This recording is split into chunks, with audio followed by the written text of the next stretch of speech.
Buenos días a todos. Nuestro sindicato tiene muchos miembros que son inmigrantes que provienen de familias inmigrantes.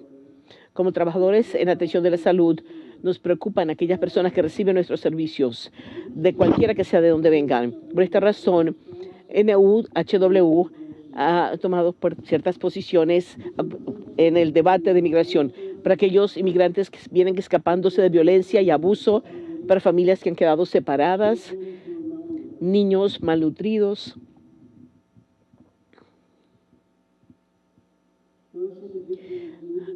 Esas personas que recién llegadas a este país que no han recibido la debida atención médica en otros lugares, aquellas personas que luchan por adaptarse a una nueva cultura y a menudo un nuevo idioma. Para todas estas personas, la atención de la salud y especialmente los asuntos problemáticos en cuanto a salud mental son sumamente importantes. Esta mañana tendremos un panel de personas expertas que nos compartirán con nosotros a qué se enfrentan los recién llegados a este país y qué podemos hacer para brindar ayuda. Les mencionaré algo más acerca del panel, pero antes de que los miembros del panel ocupen el escenario, es para nosotros un privilegio tener a una persona invitada especial, la juez Ashley Tabador. Yo no digo privilegio ligeramente porque hay jueces federales que normalmente no pueden hablar de asuntos que tienen un impacto directo en sus juzgados, sus cortes. Pero hay excepciones para los líderes del sindicato de los juzgados. Su señora Tabador no solamente está aquí del Departamento de la Justicia, sino también en su capacidad como presidenta de la Unión del Sindicato, la Asociación Nacional de Jueces de Inmigración.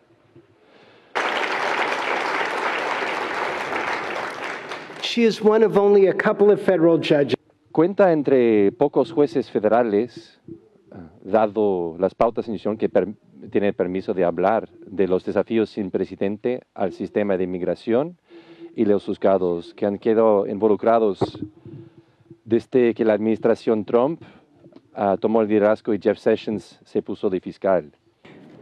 We very much appreciate.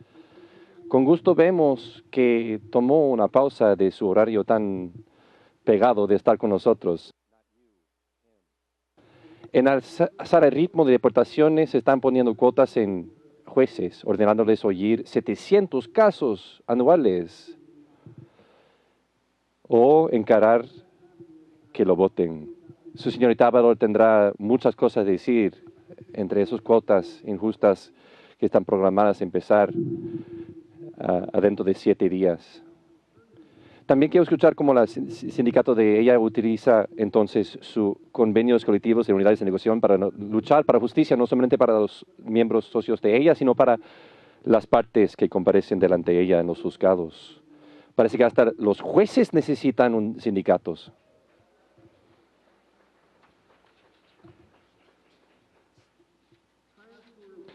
Antes de que la nombraron como juez, sirvió como abogada fiscal asistente del Distrito Central de California de Los Ángeles. También de juez de juicios con la División Civil de Washington y como actuaria jurídica y avisadora del Tribunal de Inmigración y el juez de inmigración. Cum laude recibió su licenciatura de la Universidad de California, Los Ángeles y Hastings, su licenciatura en Derecho. Conoce de primera persona cómo es huir de un país y venir, acudir a esa nación. Su familia tuvo que huir de Irán después de la revolución y como contrabanda pasaron en Pakistán. 72 horas pasando fronteras entre motocicletas y camionetas. Después de una semana de fuga, entraron en el país patronizados por un tío que fuera ciudadano norteamericano. Su señora Tabador se fue elegido entre sus pares para el liderazgo de su sindicato el año pasado. Antes había recaudado atención nacional para enjuiciar con éxito el Departamento de Justicia cuando intentó desbloquearla de oír casos entablados por personas de nacionalidad iraní. Si no hubiese logrado, los latinos podían haber sido bloqueados también de oír latinos. judíos de oír casos de israelitas y afroamericanos de oír casos involucrando personas de buscadores de asilo del continente de África y la región del Caribe. Lucha, señora Tabador, contra la discriminación y para los derechos constitucionales de sus miembros, así como todos que comparecen delante de su juzgado. Con gusto la veo entre nosotros hoy. Es un privilegio presentarle a Ashley Tabador, su señoría.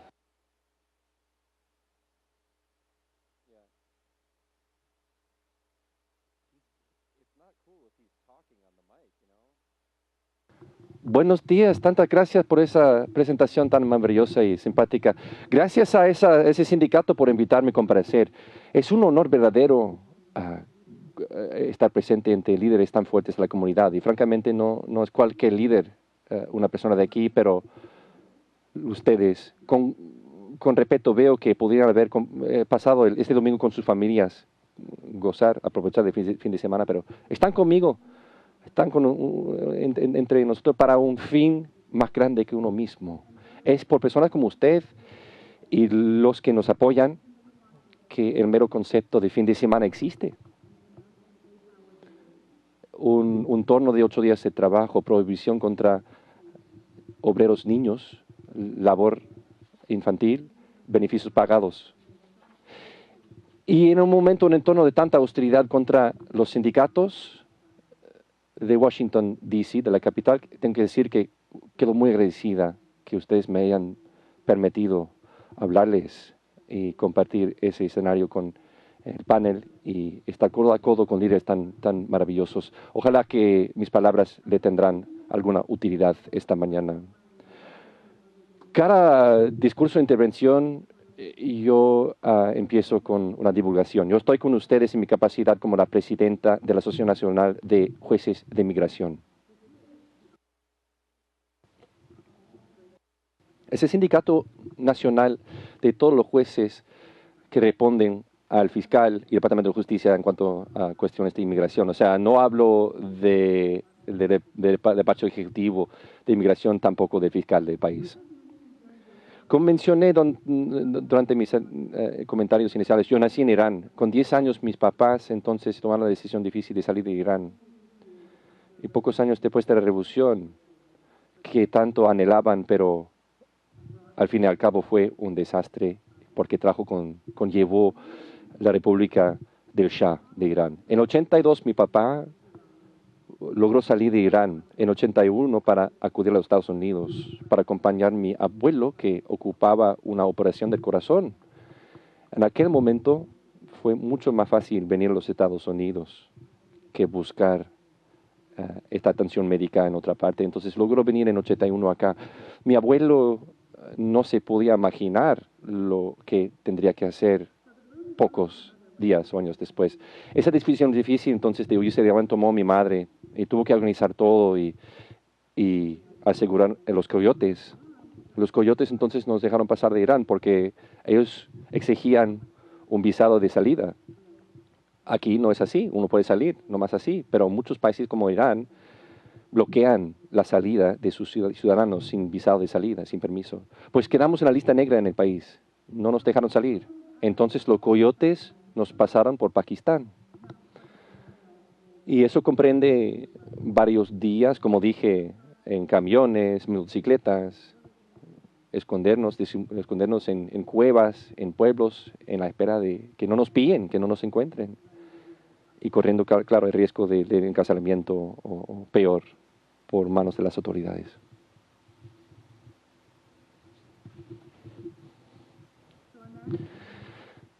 Me puedo imaginar entonces la situación de mi madre, 35 años de edad, niña de 10 años, niño de 6 años, teniendo que enfrentar esa situación. Entonces, con mucho agradecimiento, hablo de su valor, su generosidad. Pues los coyotes nos abandonaron después de cruzar la frontera, así como nuestras pertenencias, y quedó mi madre con nuestros pasaportes y una estampilla falsa de salida, y quedamos presos en Pakistán contemplando el paso que iba a seguir. Después de 2 días en Islamabad logramos alcanzar España, que en aquel momento fue el único país europeo que aceptaba a los iraníes sin visado. Poco tiempo después cambiaron esa pauta, esa política. Pasamos varios meses en España con los abogados, mi papá y mi papá, para encontrar una estrategia de entrar en los Estados Unidos. Al fin y al cabo logramos hacerlo. El 24 de diciembre del 82, Nochebuena. Nunca me voy a olvidar de ese día. Con visado de turista, entonces en JFK llegamos y se pudo salir de los Estados Unidos con nuestra familia. Yo me acuerdo de esa alegría que sentí ver a mi papá. Habían pasado más que un año que nuestra familia quedó separada, anhelando la reunificación, esperando eso. Y fue un tal día que nunca me va a salir de la memoria, claro, de los días más bonitos de mi vida. Como se dice, el resto es la historia, como se dice en inglés. Pasamos en seguridad entre la familia entonces ya y obtenemos, como se llama, las famosas tarjetas verde por un programa de patronizador de mi tío que ha sido mucho tiempo ciudadano de los años 60 de los Estados Unidos.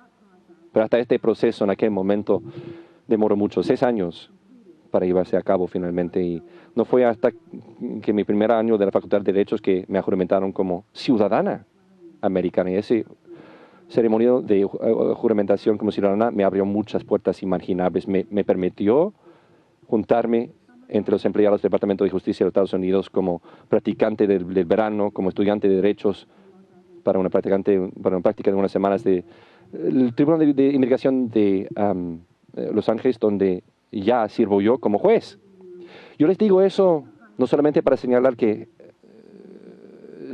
efectivamente somos todos inmigrantes en ese país y ganamos de nuestra diversidad, sino también para darles un contexto del por qué quedó tan agradecida de ser ciudadana americana.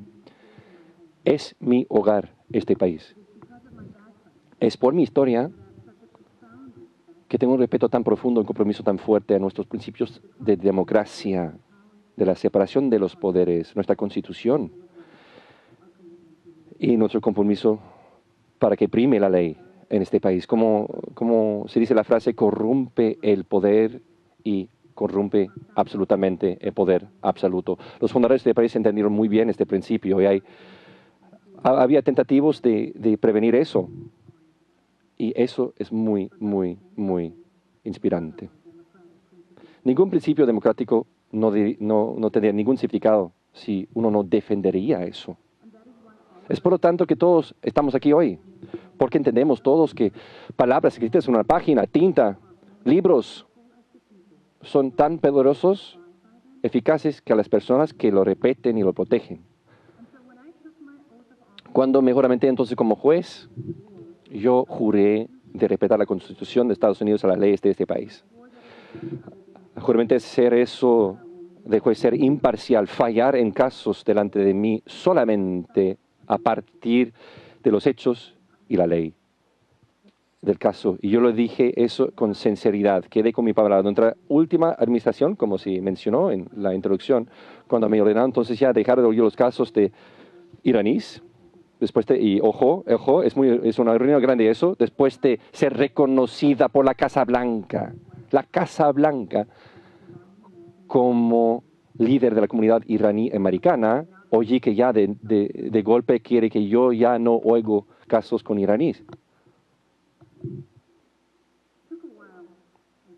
Me costó un momento entenderlo y todavía no entiendo completamente. Yo les hablé y entendí, hablar con ellos, explicarles que no tiene sentido hacer eso a cualquier persona, a cualquier socio, miembro de la comunidad, pero silencio fuera de presta nomás. Entonces, enjuicié al Departamento de Justicia. Su acción fue muy discriminante e infringió mi trabajo mismo cuando me juramenté como juez de proteger la independencia de nuestros jueces y de nosotros todos y la integridad del juzgado, nuestra corte. No tuvieron derecho ninguno de interferir en casos delante de mí de una manera tan indefensible. Tras 3 años de lucha, de pleitos con abogados que, claro, trabajaron gratis, si no hubiera quedado sin dinero después, Cuando llegó al Tribunal del Distrito finalmente, y es importante, el Tribunal del Distrito es un cuerpo independiente de nuestro gobierno, no responde al Departamento de Justicia. El juez miró los hechos una vez y enfrentó al departamento diciendo, ¿han hecho eso ya? Otra persona dijeron, claro que no. Y le dijeron que tuvieron que corregir inmediatamente la situación. Si no, si el departamento hubiese tomado ya esas medidas sin desafío, se podía entonces justificar decir, ok, jueces mexicanos no pueden tratar casos con mexicanos. O bien, los homosexuales no pueden tratar casos con personas que huyen persecución como homosexuales. Pues eso hay que desafiar. Hay que desafiar eso. En esta administración, los jueces de nuevo están bajo presión. Tras todo el país, los jueces de inmigración quedan con presiones enormes. Primero, más que 750,000 casos están pendientes. 350 jueces para ver todos esos casos tras toda la nación en unos 60 juzgados nomás. Están contratando más jueces. Hay 40 personas más que van a tomar el estrado de juez en los tiempos a venir, pero todos los días los jueces trabajan todo el día. Tienen más que 4 o 5 casos pendientes en su lista de casos, a veces los jueces. Hoy en casos involucrando situaciones muy serias de muerte y vida, personas traumatizadas por amenaza, paliza, violo, que están huyendo peligro. A veces niños abandonados por sus papás, negligentes o residentes de hace mucho tiempo que mantienen con una gran dificultad la unidad familiar. Bajo nuestra Constitución, tenemos un compromiso de brindar acceso al proceso jurídico a toditos, irrespectivamente de dónde vengan y cuál es su nacionalidad o situación de ciudadanía, y proteger con las leyes personas que buscan protección por huir peligro en sus países. Estas personas tienen derecho de jueces imparciales, de protección bajo la ley. No tratemos con máquinas, sino con personas.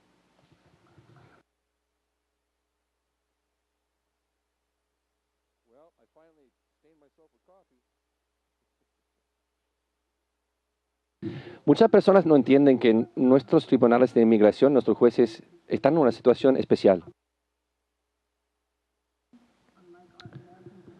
En nuestro sistema de los estados distritos se ve que son independientes del poder ejecutivo, claro, para poder fallar en casos de los jueces del Departamento de Justicia. Pero nosotros sí estamos bajo el fiscal del país. Estamos en el Departamento de Justicia nosotros. Yo tengo entonces ya que responder a 2 autoridades. En mi juzgado tengo las 2 partes delante, oigo el caso y respondo a mi código de ética del Departamento de Justicia. Pero cuando salgo del estrado, cuando bajo del estrado del Departamento de Justicia, me tratan entonces ya como si fuera un abogado cualquier que tiene que corresponder entonces ya a las pautas de gestión de ellos. Ellos mandan y yo tengo que cumplir su mandato. O sea, entre los sindicatos y jueces, sí. Para responder a la pregunta que igual se está poniendo, sí, hace falta una predicción.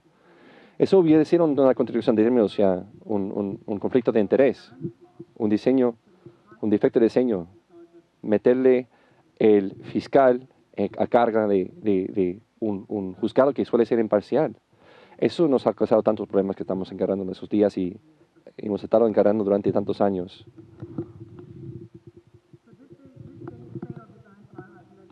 Este error ha hecho entonces ya tantos casos acumulándose y también que se utilizan los juzgados entonces ya para hacer cumplir políticas de los políticos. Fuimos el hijastro del Departamento de Justicia que ni conocía, ni reconocía al padre. Y mientras tanto, los presupuestos de los órdenes de orden públicos iban aumentando por 400%, por ejemplo, pues exacerbaba el problema porque nos echaba más casos porque tenía más policías. Digamos que hay otros carriles en la autopista, pero una sola salida. Y habrá atasco, claro. Este atasco de 200,000 creció a 700 y pico mil, casi 1 millón de casos en espera. Y eso lo utilizan como discurso para implementar la política de la ley entonces de la administración actual. Tras acciones sin precedente que comprometen entonces la integridad del juzgado, la independencia de los jueces y la justicia fundamental del juzgado. ¿Cómo lo hacen entonces? Ya se puede preguntar.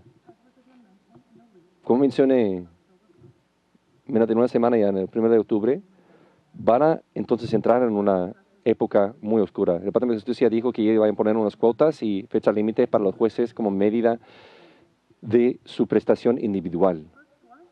Puede parecer eso bastante bueno, claro, porque si hay tantos casos atrasados, ¿por qué no imponer entonces ya algunas reglas de productividad? Claro, acelerar el proceso. Pues ustedes sí entienden, ¿no? Porque algunos grupos no lo entienden, pues.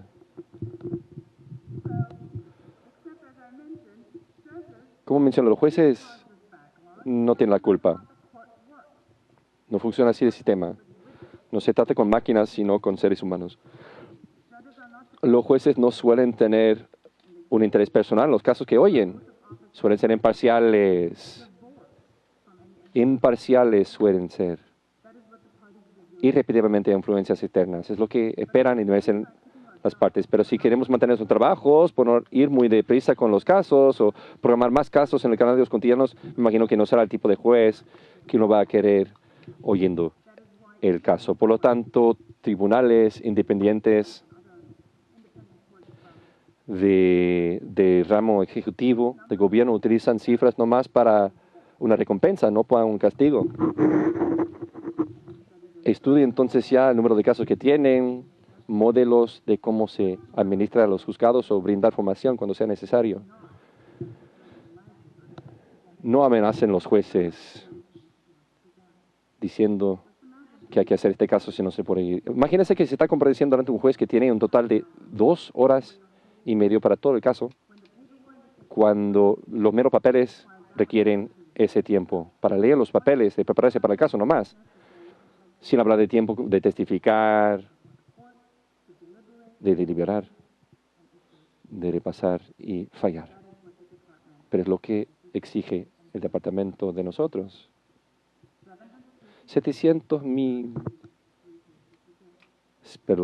casos que se calcula para 3 casos cotidianos.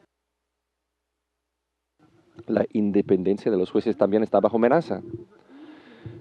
Quitaron 80 casos de la lista de un juez muy respetado de Filadelfia, solamente porque no estaba de acuerdo el departamento que se había quejado de no tener suficientemente tiempo de avisar a una persona que tuvo que comparecer.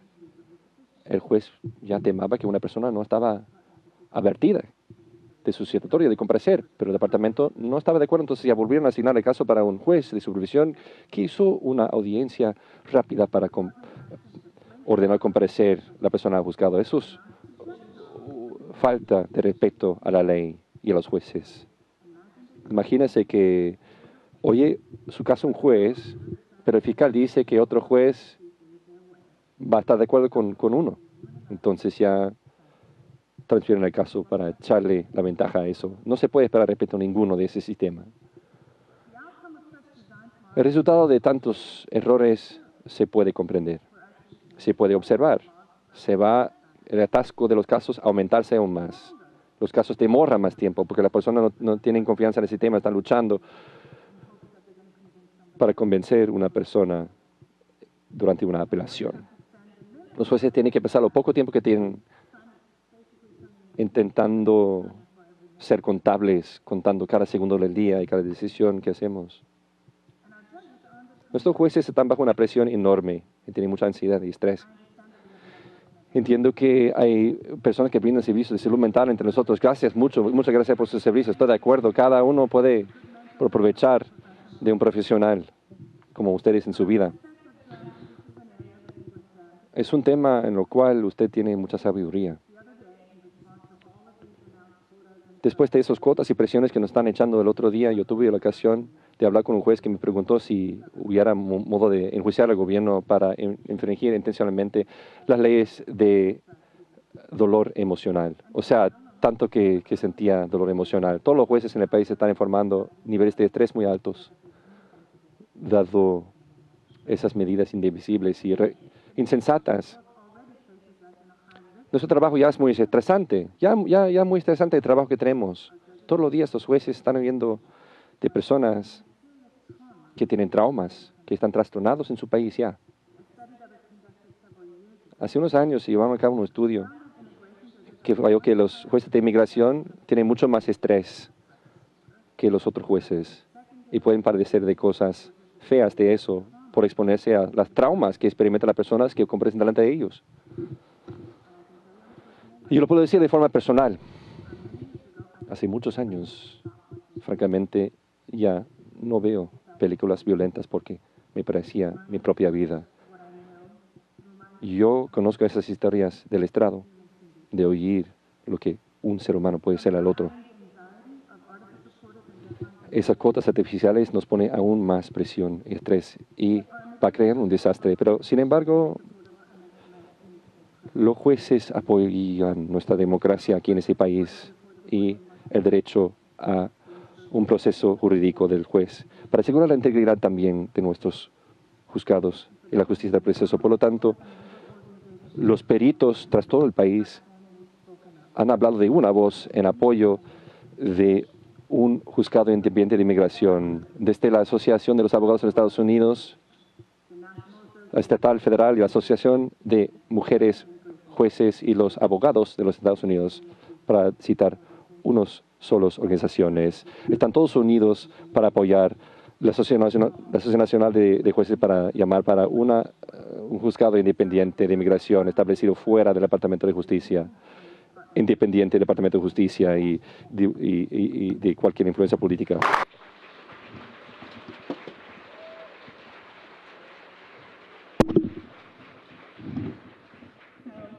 De modo que aquí está lo que pido.